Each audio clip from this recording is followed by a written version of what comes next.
echoey. Is that okay at the back? No. Yeah, good. Getting some nods. Lovely. Well, welcome everybody. Let me introduce myself in case you don't know who I am. My name's Jonathan Knight, and I'm part of the leadership team here. I serve as one of the elders at Key, and it's a real privilege to be able to speak this morning. In case you hadn't caught on yet, Doug, our lead pastor, is away on a 3-month sabbatical, partly to rest and refresh, partly to take some time for study and research. So do continue to pray for Doug and Charlie and the family. Today probably feels a bit weird for him. So we do pray that he would be blessed and refreshed. And if you're wondering what we're going to do to fill the gap, we have a plan.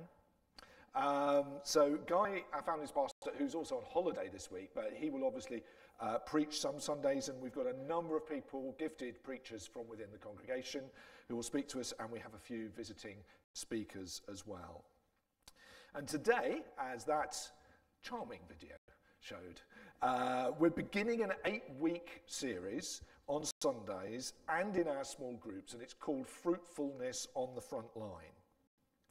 And this is the book. Oh, that's the book that we're using as a starting point, and it's accompanied by material that you will be able to use and access in your small groups, in your house groups. And if you didn't spot the weekly news email that Kevin labours over sending out, there is also the opportunity to sign up if you want to receive a daily email prayer prompt. I think I got that right, for the period of time that we're doing the course. I think it's about 40 days, or it's about 6 weeks or something. So if you want to sign up to that, go on to the email reminder, and you can sync it so it starts tomorrow, so that everybody is doing it at the same time. That's a little bit too OCD-like, isn't it? Kind of trying to make it all synced. But anyway, you can do that if you want to. There's a lot of material, is what I'm saying. My job today is to kick the whole thing off. And in many ways, this is a follow-on series from one that we did in the autumn of 2021. And then we looked a bit at what our front lines are. And if you've ever wondered, if you've joined the church since 2021, and you've often wondered, what is that map about? That originated from then, when people stuck a red pin in where they regarded as being their front line, either their neighbourhood or where they worked. I love the fact that there's one of those red pins that's right in the middle of the runway at Woodbridge Air Base. That's a front line. That's one-upmanship, and he said, that is a front line. Our series now is going to move on a bit from that. Not just exploring where we think of as our front lines, but what we do when we're there. So the morning serves as an appetizer and to get an overview of things. But I think I need to just step back and recap a little bit and refresh ourselves. What do we mean when we're talking about front lines? And it's not about a particular brand of pet flea medicine. Copyright to that joke goes to Steph. Thank you, sir. Let me answer by painting a picture for you. So, I grew up in a Christian household. I've been to many different churches in my life, quite a few different denominations, but the church I grew up mainly was a Baptist church in the 70s and 80s. I know. And it was pretty similar to here. My parents were active in the church, and one of the roles they had was a mysterious role called the missions secretary. Well, some people recognise that term. I'm not sure what it really meant, but I remember one of the things that they used to have to organise in the church was something called Mission Sunday. This may only be my experience, but go with me. So for one Sunday a year, there was a focus on mission. And by this was meant overseas mission. The morning service and the evening service, yes, we had 2 services, would be given over to a visiting missionary, someone who was home from overseas on an extended break that was called a furlough. We invented that word. And they would talk about their work overseas and where they lived and the culture of the place and the food and the climate and the people and the traditions and the challenges. And between the two services, there would be something called a missionary tea. This was an opportunity to hear the missionary talk more informally about their life. It might have involved a slide show with a slide projector. There would be a question and answer time. There would be tea in green china cups. You really are on my page. There would be cucumber sandwiches. There'd be cake. And amongst all the special Mission Sunday stuff, the visiting missionary from exotic places, the meetings, the sandwiches, there are a couple of things that stood out for me. One, mission was something that happened elsewhere. Usually abroad, usually exotic. Secondly, missionary was something that was done by somebody else, a few select, specially trained, gifted and dedicated people. And thirdly, mission was something that the church thought about once a year. In other words, when the church thought about mission, it was other places, other people, and infrequently. Or to put it another way for our context right now, the front line was a long way away. And somebody else more qualified was probably going to sort it out. Now, I don't want to misrepresent this. This was my perception as a teenager. In the days before social media and internet, etc., this was how we got to hear about what was going on elsewhere in the world. Jesus commissioned us to go to all the world. In Matthew 28, Jesus says to his disciples, "All authority in heaven and on earth has been given to me. Therefore, go and make disciples of all nations, baptizing them in the name of the Father and the Son and the Holy Spirit, and teaching them to obey everything I have commanded you. And surely I am with you always to the very end of the age." All nations. We're called to be involved in a great global endeavour to ensure every corner of the world, every tribe and tongue and people get to hear about this great good news. This series we are starting is about our front lines. And to get to grips with it, we need to get hold of this. Our front lines are not distant. They're much closer than we think.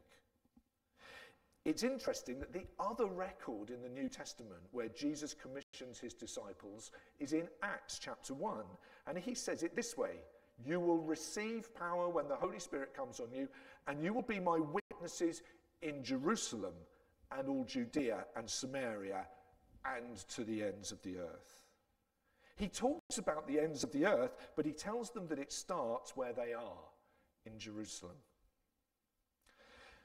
So if our front lines are not far off, but close at hand, what are we talking about?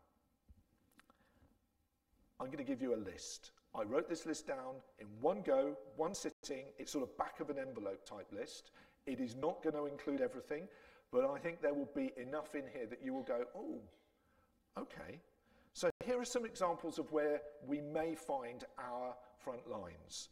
The open plan office, the school gate, the queue in the post office, the playground, the Zoom call at work, the construction project, the meeting with a client or customer, the Sunday lunch with family, the terraces at Portman Road. I wrote that in faith during the week. The lunch break at work, the delivery at the doorstep, the conversation with neighbours on the night that you all put the bins out, the conversation at the coffee shop, replying to an email, the staff that help you at the garden centre, the staff meeting, the appraisal interview, the engineering project, the website design meeting, the waiting room at the doctor's or dentist, the visit to someone in hospital, the conversations with other parents at a child's birthday party, the chat with other people walking their dog, looking after the grandchildren, the planning meeting, the classroom and the lunch queue, the cleaners who work outside office hours, the gardeners who work outside in the rain, parents' evening, celebrating family birthdays, the colleagues who work next to you, the carer who helps with someone's needs, the conversation with someone at a funeral, the walking group, the book group, the scout group, the running club. That's where I stopped. None of these are exotic or far off. Not many of these require special skills or qualifications. They're not just about the workplace, although it does very much touch on work. This does apply to our work, but also our play and our recreation and our families and our neighbours. Here's the point. Our front lines are where we are. If you want to know where your front lines are, look at your diary. Look at your calendar. Look at your emails and your address book. Today's sermon is entitled The Big Picture. But the point I want to make first is that we need to get hold of the little picture. Mission is not about other people going to other places. It's about each one of us who follows Jesus, following him into our workplace, our school, our doctor's appointment, our shopping, our recreation. Now, at the same time as getting hold of the little picture, we also want to grasp a big picture. If you like, we need to use a microscope and a telescope at the same time and not get cross-eyed.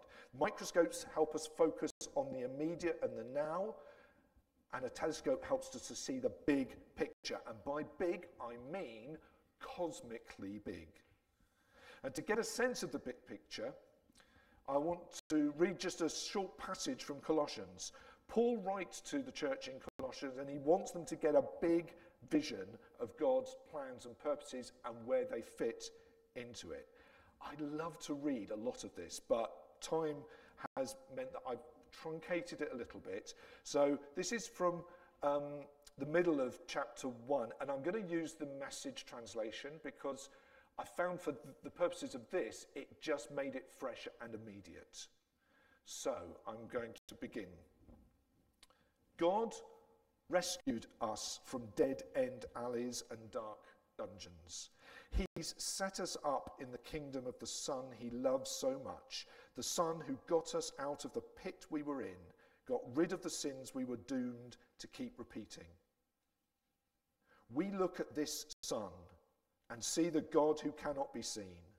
We look at this Son and see God's original purpose in everything created, for everything, absolutely everything, above and below, visible and invisible, rank after rank after rank of angels, everything got started in him and finds its purpose in him. He was there before any of it came into existence and holds it together right up to this moment.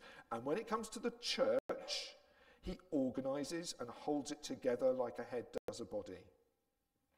He was supreme in the beginning, and leading the resurrection parade, he is supreme in the end. From beginning to end, he's there, towering far above everything, everyone. So spacious is he, so expansive, that everything of God finds its proper place in him without crowding. Not only that, but all the broken and dislocated pieces of the universe, people and things, animals and atoms, get properly fixed and fit together in vibrant harmonies, all because of his death, his blood that poured down from the cross. You yourselves are a case study of what he does. At one time, you all had your backs turned to God, thinking rebellious thoughts of him, giving him trouble every chance you got. But now, by giving himself completely at the cross, actually dying for you, Christ brought you over to God's side and put your lives together, whole and holy in his presence. You don't walk away from a gift like that. You stay grounded and steady in that bond of trust. constantly tuned into the message, careful not to be distracted or diverted. There is no other message, just this one. Every creature under heaven gets this same message. I, Paul, am a messenger of this message.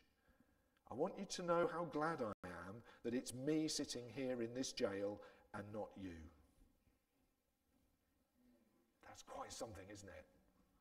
This huge, sweeping, cosmic picture of God's work of salvation and redemption and reconciliation that saw Jesus humble himself on the cross, this amazing and unspeakable gift. And we who follow Jesus are part of that story. The big story. And did you notice the last line? Paul is writing this in prison. We tend to think of Paul as being the archetypal missionary, the religious specialist, preacher, theologian, travelling overseas to far-off lands. Paul is the sort of person that would have been invited to speak at the annual Mission Sunday in my church in the 70s. But his front lines were not just Ephesus and Rome and Philippi. His front line was a prison cell and a tent-making business and a riverbank conversation and a marketplace and a dusty desert road and the steps of a Roman garrison and a sinking ship and a courtroom. His front line was wherever he was. So I hope that's unpacked a bit of what we'll be looking at over the next 8 weeks. So what do we mean by fruitfulness on the front line? If our front line is where we are, fruitfulness is what we do when we get there or are there. So the material we're going to look at over the next 8 weeks are these headings: modelling godly character, making good work, ministering grace and love, moulding culture, being a mouthpiece for truth and justice, being a messenger of the gospel. If you look carefully, there are 6 N's in there. Somebody has thought about it very carefully and put it together. That's the sort of material that we're going to look at both on Sundays and in our small groups. I want, however, to close with a couple of separate thoughts but related. These aren't in the study book. But as I was thinking and preparing for this today, I had 2 thoughts, 2 words that kept hovering around in my thoughts. And I want to be quite careful about how I talk about these. And let me explain why. If a patient comes to see me, I work as a GP. If a patient comes to see me, and let's say they've fallen and twisted their ankle, I've been to medical school. I've been taught how to ask questions and about how they fell and what the pain is like. And I've been taught how to look at a sprained ankle and observe for signs of the injury. But there comes a point when I need to examine the ankle and touch it, to press certain points to assess the injury. And you have to do this gently and carefully. To assess the tenderness, you have to examine tenderly. And I want to speak tenderly about 2 things, because for some people these will be points of tenderness. The first thing is, when we're thinking about our front lines, the first thing is loneliness. Sometimes our front lines can be lonely places. All those situations I listed earlier, you may have been recognizing some of them as places that apply to you, but sometimes these places can be lonely. We may feel that we are the only one in the staff room who follows Jesus. We may feel that we're not part of the cool group at work. We may feel that we haven't the words or the courage or the permission to speak or act in a way that is different from the rest of the crowd. In fact, sometimes crowds can be places where we feel lonely. loneliness on the front line is not uncommon. And it can mean that we retreat into ourselves or we feel pressured to be something that isn't us. Now, I don't have any special insight into your situation, and I don't know your particular front line. But I do know the Good Shepherd. So go to him. Let him be your comfort and your presence. The sheep know their shepherd's voice. Listen to him. If you feel that loneliness in your situation, go to the Good Shepherd. And share your concern with your fellow sheep. That's why we're also covering this material in our small groups, so that we can gain comfort and encouragement from the flock. That's why it's called fellow sheep.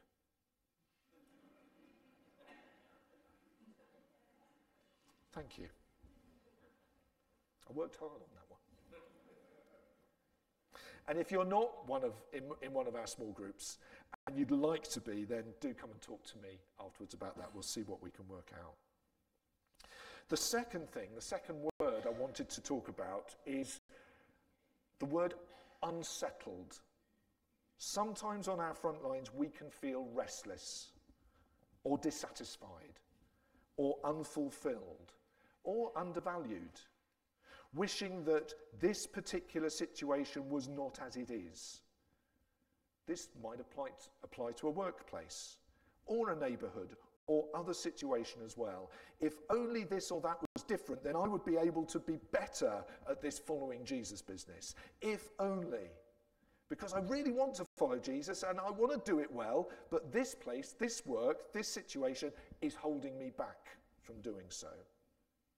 Now, I'm not a careers advisor either, or a life coach. I don't know your front line, but I do know the Good Shepherd. So go to him. He will guide you and lead you. I've always liked the verse in Hebrews chapter 12. Therefore, since we're surrounded by such a great cloud of witnesses, let us throw off everything that hinders and the sin that so easily entangles, and let us run with perseverance the race marked out for us, fixing our eyes on Jesus, the pioneer and perfecter of our faith. The race marked out. If you've seen the film Chariots of Fire, you may have noticed the scene in the 100-metre sprint. This is the 1922's Olympics. And the lanes were marked out, not just as we see them marked out these days with paint, but they also had little ropes. This was the best still I could find on the internet. But can you see, there's a sort of a little rope that goes all the way down, all the channels, what they're called. Thank you. All the lanes. The race marked out. In our walk, following Jesus, we have a way marked out for us. It is there that God has placed us to grow and flourish and be his hands and feet and spokespeople for the gospel. There's another little story in the book of Amos. Amos, this is in the Old Testament. Amos was a shepherd who became a prophet to God's people, and it got him in trouble, and he was accused of being a troublemaker and challenged those in power. And we get this. Amos answered Amaziah, who was one of the people that was challenging him. I was neither a prophet nor the son of a prophet, but I was a shepherd. And I also took care of sycamore fig trees. But while I was tending the flock, the Lord took me and said to me, go prophesy to my people Israel. It was while he was doing one of the most menial jobs in that society that the Lord commissioned him to speak to people. It was while Moses was herding sheep in the desert, a job he did for 40 years, that God called to him from a burning bush. It was while Gideon was threshing wheat in secret for fear of the enemy that God called him to lead his people. It was while David was taking supplies to his brothers on their front line in a real battle that he found his calling to be God's leader. It was while they were mending their nets that Jesus called Peter and John to follow him. It was while Matthew was collecting taxes that Jesus called him to follow him. It may be that we are unsettled or dissatisfied or restless in a particular situation. So go to the Good Shepherd. He will guide, and it may be that while you are there, he will call you to be his man or woman in that situation. Run with perseverance the race marked out for you, keeping your eyes fixed on Jesus. I love the encouragement of Esther. She found herself as a refugee, displaced from her homeland, being selected to be one of the many wives of a foreign king. Her community and her cousin were facing extreme persecution, even death, and she was in a position of influence, but also danger. And she's encouraged by her cousin. Says this, "Who knows whether you have not become queen for such a time as this?" Who knows? We may be in the places we find ourselves, our workplaces, our neighbourhoods, our families. We may be there for such a time as this. Our Good Shepherd King will be our guide and comfort. So I'm going to close by reading the psalm that I've alluded to a number of times, Psalm 23. And I'll invite the guys in the band to come up, and we're going to sing this song before we then sing a final hymn. And I've chosen Psalm 23. Psalm 23 is one of those psalms that we often turn to for comfort and for its pastoral sort of ambience, being led to still waters and restoring and all of this thing. But as I read this, I wonder whether it's also an opportunity for us to hear the voice of the Good Shepherd and have in mind that place that's marked out for you, that place that is your front line. And maybe use these words as a prayer now and a prayer in the week for that place that is your front line. Psalm 23. The Lord is my shepherd, I lack nothing. He makes me lie down in green pastures. He leads me beside quiet waters. He refreshes my soul. He guides me along the right paths for his name's sake. Even though I walk through the darkest valley, I will fear no evil, for you are with me. Your rod and your staff, they comfort me. You prepare a table before me in the presence of my enemies. You anoint my head with oil. My cup overflows. Surely your goodness and love will follow me all the days of my life, and I will dwell in the house of the Lord forever. Amen.